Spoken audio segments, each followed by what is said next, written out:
अच्छा, हम न्यूज़ में आजकल डीएनए, जीन्स, जीनोम इन टर्म्स को काफ़ी सुनते हैं। तो आज हम समझेंगे कि ये डीएनए, जीन्स और जीनोम ये हैं क्या और इनमें आपस में डिफरेंस क्या है। अगर हम एक ह्यूमन सेल के अंदर देखें तो हमें एक छोटा सा स्ट्रक्चर मिलता है जिसको हम बोलते हैं न्यूक्लियस। और ये न्यूक्लियस सेल का कंट्रोल रूम होता है। और अगर हम इस न्यूक्लियस के भी अंदर देखें तो न्यूक्लियस के अंदर होते हैं क्रोमोसोम्स। ये पतले धागे जैसे स्ट्रक्चर्स होते हैं जिनके अंदर लाइफ को कंट्रोल करने के सारे इंस्ट्रक्शंस होते हैं। और ये क्रोमोसोम्स बनते हैं डीएनए से। डीएनए कुछ इस तरीके का दिखता है। ये एक ट्विस्टेड डबल हेलिक्स स्ट्रक्चर होता है। और अगर हम डीएनए को और जूम करते हैं तो इसके अंदर ये छोटे छोटे ब्लॉक्स दिखते हैं। जो ये कलर्ड ब्लॉक्स दिख रहे हैं ये डीएनए के बेसिक यूनिट्स होते हैं। इनको न्यूक्लियोटाइड्स बोलते हैं। ये 4 तरीके के होते हैं, ए, टी, जी एंड सी। और इनका पेयरिंग हमेशा फिक्स्ड होता है। ये हमेशा पेयर्स में होते हैं और इनके पेयरिंग भी फिक्स होता है कि ए के साथ हमेशा टी पेयर होगा और जी के साथ हमेशा सी होगा। डीएनए के अंदर इन न्यूक्लियोटाइड का सीक्वेंस या ऑर्डर हर इंसान में अलग अलग होता है और यही यूनिक कोड होता है हर इंसान की लाइफ को कंट्रोल करने का। इसी वजह से हर किसी का अपीयरेंस या बिहेवियर अलग होता है। जैसे कि किसी के आई कलर्स दूसरे से अलग होंगे, उसके हेयर कलर अलग होंगे या उसकी पर्सनैलिटी, बिहेवियर सब अलग होगा। ये इन्हीं कोड की वजह से होता है। तो ये था डीएनए। आप समझते हैं कि जीन्स क्या होते हैं। तो जो डीएनए का स्ट्रक्चर होता है ये बहुत लंबा स्ट्रक्चर होता है। और जीन्स डीएनए के अंदर छोटे छोटे सेक्शंस होते हैं जो स्पेसिफिक इंस्ट्रक्शंस कैरी करते हैं। कि कोई एक जीन होगा जो हेयर कलर्स को कंट्रोल कर रहा होगा, कोई एक जीन होगा जो डाइजेशन रिलेटेड चीजों को कंट्रोल कर रहा होगा। आप इसको ऐसे समझो कि डीएनए एक बुक है तो जीन्स उसके चैप्टर्स की तरह हैं कि बुक में पूरी इंफॉर्मेशन होती है पर चैप्टर्स स्पेसिफिक टॉपिक्स बताते हैं। इसी तरह अलग अलग जीन्स स्पेसिफिक फंक्शंस कंट्रोल करते हैं। ह्यूमंस में 20 से 25 हजार जीन्स होते हैं जो बॉडी के वेरियस फंक्शंस को कंट्रोल करते हैं। जीन्स वो इंफॉर्मेशन भी स्टोर करते हैं जो हमको हमारे पेरेंट्स से मिलती है। यानी कि जो हेरिडिटरी ट्रेट्स या हेरिडिटरी बिहेवियर एक जनरेशन से दूसरे जनरेशन में ट्रांसफर होता है, वो इंफॉर्मेशन भी जीन्स में स्टोर होती है। अब डीएनए इतना लंबा होता है, उसे न्यूक्लियस की छोटी सी जगह में फिट होने के लिए वो एक हिस्टोन प्रोटीन के मॉलिक्यूल के अराउंड अपने आप को रैप कर लेता है और इससे बनता है न्यूक्लियोसोम, जो और फर्दर कंडेंस होकर क्रोमोसोम्स बनाता है। और ह्यूमन बॉडी में 23 पेयर्स ऑफ क्रोमोसोम्स होते हैं, यानी कि टोटल 46 क्रोमोसोम्स। अब जो ज्यादातर डीएनए है वो न्यूक्लियस के अंदर ही होता है, इसलिए इसको हम न्यूक्लियर डीएनए भी बोलते हैं। लेकिन थोड़ा बहुत डीएनए माइटोकॉन्ड्रिया में भी मिलता है और उसको बोलते हैं माइटोकॉन्ड्रियल डीएनए। अब बात करते हैं जीनोम की। जीनोम मतलब किसी भी ऑर्गेनिज्म का पूरी जेनेटिक इंफॉर्मेशन। ह्यूमंस के केस में जीनोम में nuclear DNA plus mitochondrial DNA दोनों आते हैं। और प्लांट्स में अगर बात करें तो वहां पे एक क्लोरोप्लास्ट डीएनए और होता है जो फोटोसिंथेसिस के लिए जरूरी होता है। तो प्लांट का जब जीनोम देखेंगे तो उसमें न्यूक्लियर, माइटोकॉन्ड्रियल और क्लोरोप्लास्ट डीएनए भी आ जाएगा। तो चलिए फिर एक बार क्विकली इसको रिकैप करते हैं कि डीएनए जो है वो बेसिक यूनिट है और बेस कोड होता है इसके अंदर लाइफ का। जीन्स डीएनए के स्पेसिफिक चैप्टर्स हैं एक तरीके से जो स्पेसिफिक फंक्शंस परफॉर्म करते हैं। और जीनोम एक ऑर्गेनिज्म का पूरी डीएनए इंफॉर्मेशन।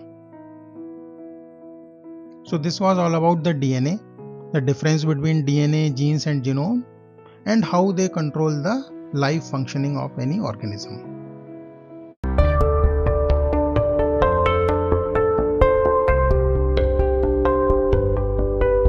डीएनए यानी डीऑक्सीराइबोज न्यूक्लिक एसिड।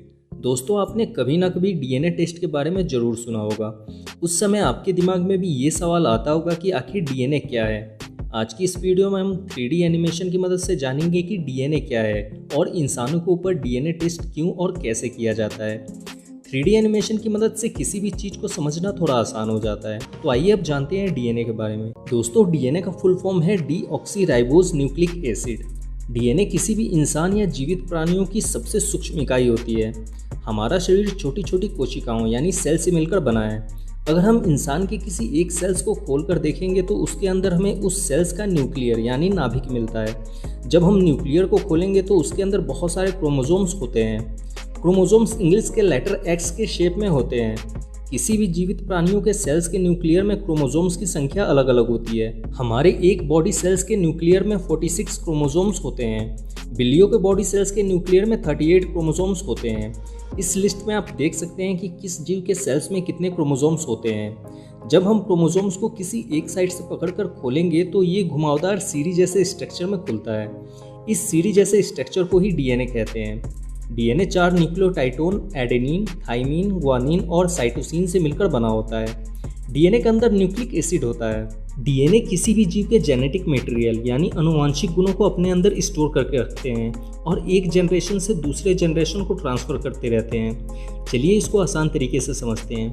ये जो आप क्रोमोसोम देख रहे हैं ये एक जोड़ी क्रोमोसोम है, यानी 2 क्रोमोसोम मिलकर एक्स शेप के एक जोड़ी क्रोमोसोम्स बनाते हैं। हमारे शरीर के बॉडी सेल्स के न्यूक्लियर में ऐसे ही 23 जोड़ी क्रोमोसोम्स होते हैं और इन्हीं 23 जोड़ी क्रोमोसोम्स में हमारे शरीर का जेनेटिक इन्फॉर्मेशन सेव रहता है। जैसे हमारे शरीर का कौन सा आकार होगा, हमारे हाथ पैर कैसे होंगे, हमारी आंखें कैसी होगी, हमारे बाल कैसे होंगे, हमारी स्किन कैसी होगी और भी बहुत सारे इन्फॉर्मेशन इन्हीं क्रोमोसोम्स के डीएनए में सेव रहते हैं। जब कोई बच्चा अपनी माँ के पेट में होता है तब इन्हीं क्रोमोसोम्स के डीएनए में सेव जेनेटिक इन्फॉर्मेशन की वजह से ही उस बच्चे को उसके शरीर का सही आकार मिलता है। हर क्रोमोसोम्स में हमारे शरीर का अलग अलग इन्फॉर्मेशन सेव रहता है। जैसे इन 23 जोड़ी क्रोमोसोम्स में से किसी के पास हाथ का इन्फॉर्मेशन सेव रहता है, जैसे हाथ को कौन सा आकार देना है। किसी के पास पैर का इन्फॉर्मेशन सेव रहता है तो वहीं किसी क्रोमोसोम्स के पास आंखों का इन्फॉर्मेशन सेव रहता है। इस तरह से हर क्रोमोसोम्स के पास शरीर का कोई ना कोई इन्फॉर्मेशन सेव रहता है। यही कारण है कि माँ बाप का शरीर जैसा होता है वही उनके बच्चों को भी मिलता है। जैसे अगर किसी इंसान की हाइट छोटी है या फिर उसकी आंखें नीली है या उसे कोई बीमारी है तो बहुत ज़्यादा चांस है कि ये सभी गुण या बीमारी उसके बच्चों को भी मिलेगा।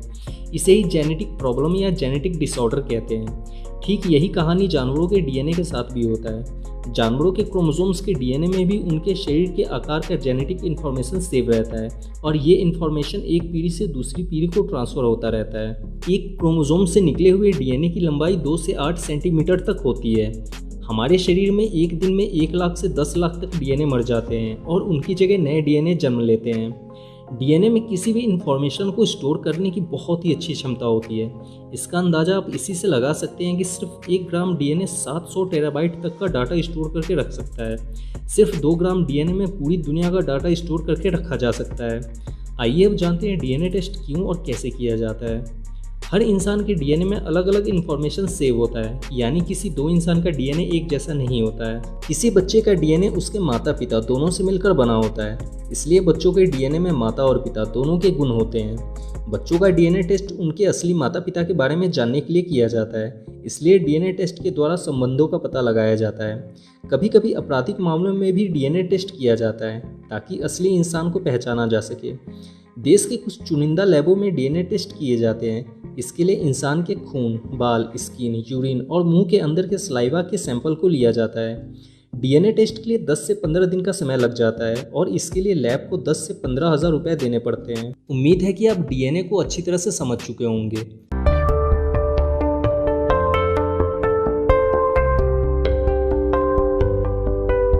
दोस्तों, आपको यह जानकर बहुत ही आश्चर्य होगा कि हम हमारे पूरे जीवन काल में डीएनए का मात्र 3% हिस्सा ही यूज कर पाते हैं।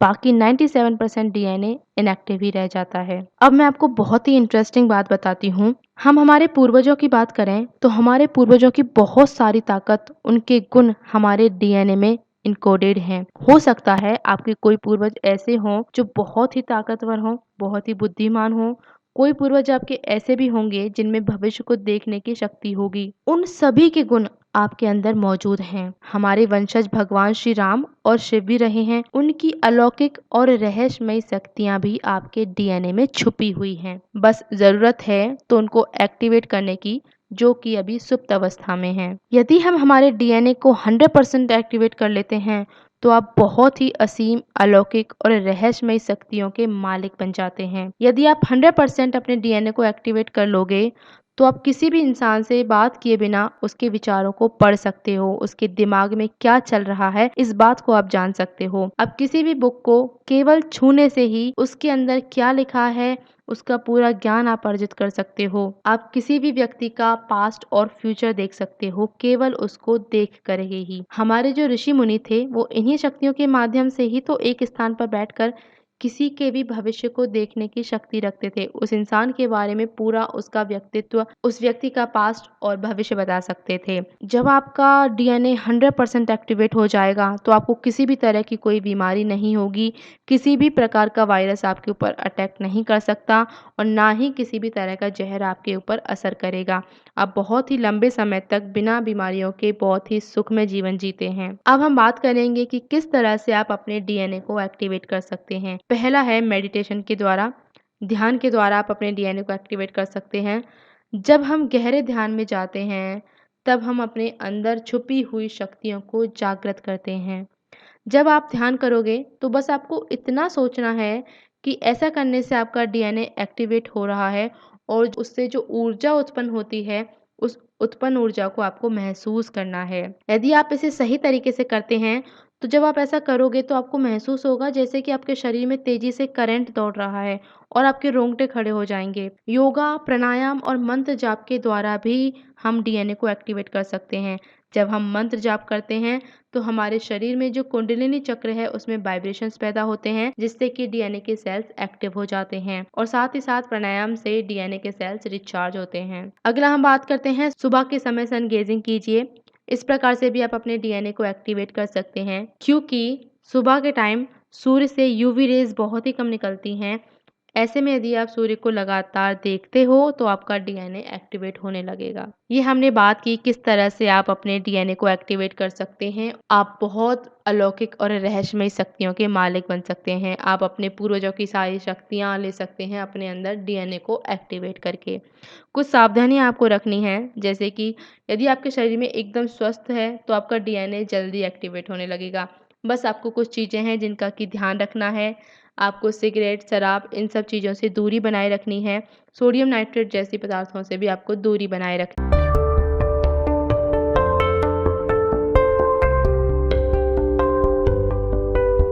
है। देखिए, जब एक नया नया सेल डिवाइड हुआ होता है अपने पेरेंट सेल से तो सबसे पहले वो पोषण ले लेकर खुद को बड़ा करता है और खुद को बड़ा करने के साथ ही वो अपने जेनेटिक मटेरियल को भी साइज में दोगुना कर लेता है। फिर बाद में वो सेल क्या करता है, अपने आप को दो भागों में बांटकर हमारे शरीर में ग्रोथ का काम करवाता है। हमारी सेल अगर संख्या में बढ़ेंगी तो जाहिर सी बात है हमारे शरीर का ग्रोथ भी होगा और साथ ही साथ जो पुराने डेड सेल हो जाते हैं जिनका शरीर में अब कोई काम नहीं रहता, उन्हें रिप्लेस करने का काम भी सेल डिवीजन के थ्रू ही होता है। ये इतना ज्यादा इंपॉर्टेंट है कि अभी ये वीडियो देखते देखते ही आप में न जाने कितने हजारों करोड़ों सेल डिवाइड हो गए होंगे। अब ऐसी चीज आपके शरीर में चल रही है और आपको पता ना हो, ये तो बिल्कुल अन्याय है स्वयं के साथ। चलिए जानते हैं कि सेल डिवीजन आखिर होता क्या है। देखिए, सबसे पहले आपको सेल साइकिल के बारे में समझना पड़ेगा। ये शब्द आप अपने दिमाग में बैठा लीजिए, सेल साइकिल। जैसे ही कोई नई नई सेल का निर्माण हुआ होता है तो सबसे पहले जरूरी ये होता है कि सेल पोषण लेकर अपने आकार को बढ़ाए। एक सेल में कई सारी क्रियाएं होती रहती हैं, प्रोटीन का सिंथेसिस वगैरह होता रहता है जो इनके साइज को बड़ा करने में मदद करते हैं। जो सेल साइकिल होती है तो वो दो भागों में बटी हुई होती है। एक वो जब सेल अपने आप को पोषण देकर अपना साइज बड़ा करती है और दोबारा से डिवीजन के थ्रू दो सेल में बटने की तैयारी करती है, इसे इंटरफेस कहते हैं। और सेल साइकिल का दूसरा भाग होता है माइटोसिस। जब शरीर में गैमेट सेल जैसे स्पर्म और एग के अलावा बाकी के शरीर सेल, जिन्हें सोमैटिक सेल्स कहते हैं, अपना डिवीजन करके अपनी संख्या को बढ़ाते हैं। आपको बता दें कि हमारे शरीर में गैमेट सेल यानी सेक्स सेल के अलावा जो भी सेल्स होती हैं उन्हें सोमैटिक सेल्स कहते हैं। देखिए, ये जो इंटरफेस होता है जिसमें सेल अपने आप को पोषण देकर आकार में बड़ा करती है, वो 3 भागों में बटा हुआ होता है। G1 फेज, जिसे गैप 1 फेज या ग्रोथ 1 फेज के नाम से भी जानते हैं, S फेज जिसे सिंथेसिस फेज भी कहते हैं, G2 फेज जिसे गैप 2 या ग्रोथ 2 फेज के नाम से भी जानते हैं। और ये पूरी सेल साइकिल लगभग 24 घंटे की होती है। कुछ स्पेशल किस्म के सेल्स होते हैं जो एक बार स्टेम सेल से डिफरेंशिएट होने के बाद दोबारा से कभी भी सेल डिवीजन नहीं करते हैं। ये G0 फेज में ही रहते हैं। जैसे न्यूरॉन, एक न्यूरॉन स्टेम सेल से डिफरेंशिएट हुआ, वो जीवन भर आपके दिमाग में डिवीजन के पर्सपेक्टिव से साइलेंट रहेगा। कभी भी न्यूरॉन डिवीजन के थ्रू एक दूसरे न्यूरॉन का निर्माण नहीं करेगा। और हार्ट सेल भी इसी तरीके से ही होती है। मसल सेल भी G0 फेज में ही रहती है। इन सभी सेल को क्विसेंट सेल के नाम से जानते हैं। चलिए अब जानते हैं कि हमारे सोमैटिक सेल्स जो सेल साइकिल के प्रोसेस को फॉलो करते हैं वो कैसे काम करते हैं। देखिए, ये इंटरफेस सेल साइकिल का लगभग 90% भाग होता है, जो कि 20 से 22 घंटे तक चलता है। इसमें पहला G1 फेज में क्या होता है, इसमें S फेज के लिए जो जो चीजें आवश्यक होती हैं उन सब चीजों का इस फेज में सिंथेसिस होने लगता है। ये सेल साइकिल का 30 से 40% का भाग होता है, लगभग 10 घंटे का भाग। इस फेज में DNA पॉलीमरेज, RNA, mRNA, काम के प्रोटीन वो सब निर्मित होने लगते हैं। यानी ये फेज मेटाबॉलिकली बहुत ही ज्यादा एक्टिव फेज है। देखिए, G1 फेज के बाद सेल साइकिल अपने दूसरी फेज में पहुंचता है, जिसमें दूसरे फेज में पहुंचने से पहले इसमें पहले वाले फेज को एक चेक पॉइंट के थ्रू ये साबित करना होता है कि जो चीजें इस फेज में हुई हैं वो सब चीजें ठीक से हुई हैं कि भी नहीं। एक स्पेशल किस्म का प्रोटीन होता है, साइक्लिन डिपेंडेंट काइनेज प्रोटीन। ये क्या करता है, ये एक चेक पॉइंट की तरह होता है और ये वो सब चीजें चेक करता है। अगर सब चीजें सही से हुआ है तब ये प्रोटीन G1 फेज को आगे S फेज में प्रोसेस होने के लिए आगे बढ़ा देता है और ये वाला प्रोटीन यानी चेक पॉइंट का प्रोटीन डिस्ट्रॉय हो जाता है। S फेज में क्या होता है, DNA कंटेंट जो कि सेल के अंदर क्रोमेटिन के रूप में फैला हुआ है वो अपनी संख्या बढ़ाने लगता है, यानी DNA रेप्लिकेट होने लगता है। जो जो एंजाइम सिंथेसाइज हुए थे जो DNA रेप्लिकेशन में मदद करते हैं वो सब DNA को रेप्लिकेट करना शुरू कर देते हैं। साथ ही साथ जिस प्रोटीन के ऊपर DNA रैप रहता है यानी बंधा हुआ रहता है, हिस्टोन प्रोटीन, वो भी इस फेज में बनना शुरू हो जाते हैं। और सेल का एक बहुत ही इंपॉर्टेंट ऑर्गेनेल सेंट्रोसोम जो कि क्रोमोसोम के डिवीजन में मदद करता है, वो भी अब अपनी संख्या 1 से 2 करने लगता है रेप्लिकेट होकर। ये S फेज हमारे पूरे सेल साइकिल का लगभग 30 से 50% का भाग होता है, लगभग 10 से 12 घंटे का। इसके बाद एक और check point SG2 check point इस प्रोसेस को चेक करके सेल साइकिल के तीसरे फेज को आगे बढ़ाता है। ये चेक पॉइंट का जो प्रोटीन होता है दरअसल DNA में जो रेप्लिकेशन हुआ है वो चेक करता है कि ये रेप्लिकेशन सही से हुआ है कि नहीं। इसके बाद अगला फेज चालू होता है जो कि होता है G2 फेज यानी गैप 2 फेज या ग्रोथ 2 फेज। ये G2 फेज लगभग 10 से 20% भाग होता है पूरे के पूरे सेल साइकिल का, लगभग 2 घंटे का। और इसमें क्या होता है, इसमें काम के प्रोटीन का सिंथेसिस होता है, साथ ही साथ माइटोकॉन्ड्रिया भी डिवाइड होकर कई सारी संख्या में बढ़ जाती हैं। अगर प्लांट सेल है तो क्लोरोप्लास्ट बहुत ज्यादा डिवाइड होकर बहुत सारे बन जाएंगे। इसमें बहुत सारे ATP का सिंथेसिस होता है ताकि सेल डिवीजन के समय बहुत ही हैवी मात्रा में इस्तेमाल होने वाले ATP की आपूर्ति की जा सके। और इन सब के बाद हमारे सेल साइकिल का सबसे आखिरी स्टेज आता है जिसे M फेज कहते हैं, यानी माइटोसिस का फेज। माइटोटिक फेज भी 2 फेजेस में जाकर बढ़ जाता है। एक होता है कैरियोकाइनेसिस, जहाँ कैरियोन का मतलब न्यूक्लियस से है और काइनेसिस का मतलब अलग होना, और दूसरा होता है साइटोकाइनेसिस जिसमें साइटोप्लाज्म अलग होता है किसी सेल के डिवीजन के समय।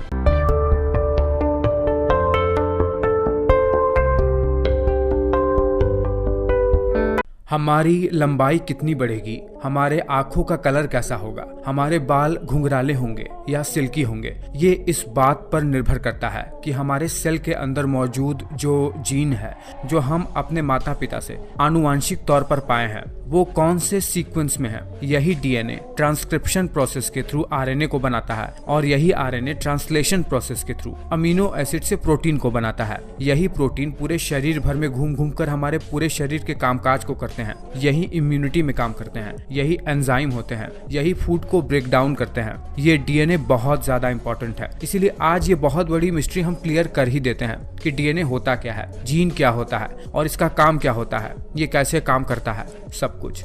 देखिए, जब हम अपने सेल के अंदर जाएंगे तो हमारे सेल के अंदर न्यूक्लियस होता है। इसी न्यूक्लियस के अंदर ही हमारा डीएनए बिल्कुल धागे की मेश की तरह, बिल्कुल उलझे हुए धागे की तरह, जिसे क्रोमेटिन कहते हैं, उसके अंदर निहित रहता है। और इसके अलावा डीएनए दरअसल हमारे माइटोकॉन्ड्रिया के अंदर भी पाया जाता है, सर्कुलर डीएनए के रूप में। बहुत ही स्पेशल होता है ये, केवल और केवल मदर से ही बच्चों में पास होता है ये। अगर हम अपने न्यूक्लियस के अंदर जाएंगे तो हम पाएंगे कि न्यूक्लियस क्रोमेटिन के रूप में डीएनए को अपने अंदर संग्रहित किया हुआ है। इस डीएनए को जब हम थोड़ा सा खींच कर देखेंगे तो हम पाएंगे कि डीएनए एक डबल हेलिकल स्ट्रैंड के रूप में, बिल्कुल सीढ़ी नुमा संरचना के रूप में बना हुआ है। चलिए इसके संरचना को थोड़ा सा ढंग से देख लेते हैं। मान लीजिए कि डीएनए बिल्कुल एक सीढ़ी नुमा संरचना है, वो सीढ़ी जो बांस की सीढ़ी होती है। जनरली हमारे देश में कई जगह पर आपने उसे देखा होगा। इस सीढ़ी का ये जो दोनों बांस वाला साइड है, मान लीजिए डीएनए का स्ट्रैंड है। वो डीएनए का ये स्ट्रैंड बना हुआ होता है फॉस्फेट और शुगर के मॉलिक्यूल से, इसीलिए इसे फॉस्फेट शुगर बैकबोन कहा जाता है